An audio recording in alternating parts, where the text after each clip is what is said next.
remercions les bons dieux pour ces résultats mérités de nos élèves avec maximum de réussite. Après publication, nous étions étonnés de voir que tous nos codes étaient déclarés codes invalides. En d'autres termes, on n'a pas répondu qu'il n'y a pas d'info.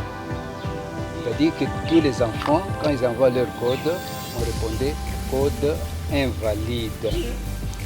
Ce qui a prouvé que nos résultats n'étaient pas publiés. Voilà pourquoi nous sommes adressés à l'inspection générale par recours. Bien sûr, avec copie pour information au ministère de l'EPST, au niveau d'abord national et puis au niveau aussi provincial, ainsi que tous les services concernés par l'enseignement. Il s'agissait d'un problème technique de synchronisation de codes depuis l'inspection. En d'autres termes, depuis le début de notre école, nous fonctionnons avec le code 1.04. Ça signifie que nous avions débuté avec nos examens et avec le premier lauréat en 1990, avec ce code-là. Voilà que cette année, on nous attribue le code 1.03.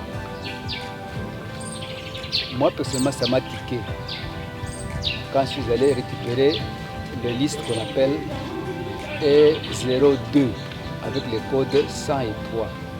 Je me suis dit, est-ce qu'on ne s'est pas trompé par hasard?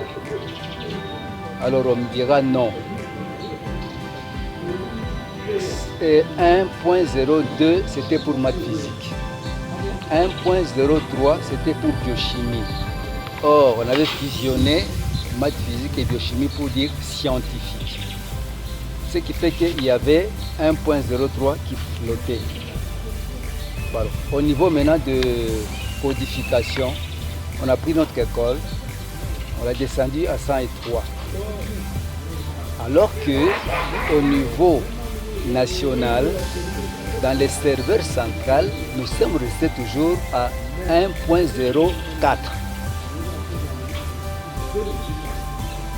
Voilà quand nos enfants envoyaient ce code avec 1.03, le code était toujours invalide. Voilà pourquoi nous avons fait ce recours-là auprès des instances supérieures. Nous avons écrit. Nous sommes allés déposer notre recours au chef de division de l'EPST.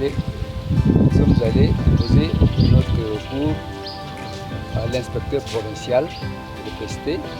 Nous sommes allés voir aussi Madame Excellence Kidimena aussi, qui est chargée de l'éducation. Et c'est ça, c'est au niveau provincial. Maintenant, au niveau national, nous avons écrit à l'inspecteur général, c'est à qui nous avons adressé. Les autres, c'était copie. Alors, nous avons adressé au niveau national à l'inspecteur général, ainsi qu'à l'inspecteur chargé de l'évaluation. C'est lui qui est technicien, qui devait connaître qu'est-ce qui se passe réellement avec ces codes-là. Mais écoutez, aucun échec n'a été publié pour l'Institut de des Nations, mais plutôt aucun résultat n'était publié à cause des codes. Alors actuellement, nous savons la joie et allégresse le fruit de la meilleure formation de notre institut.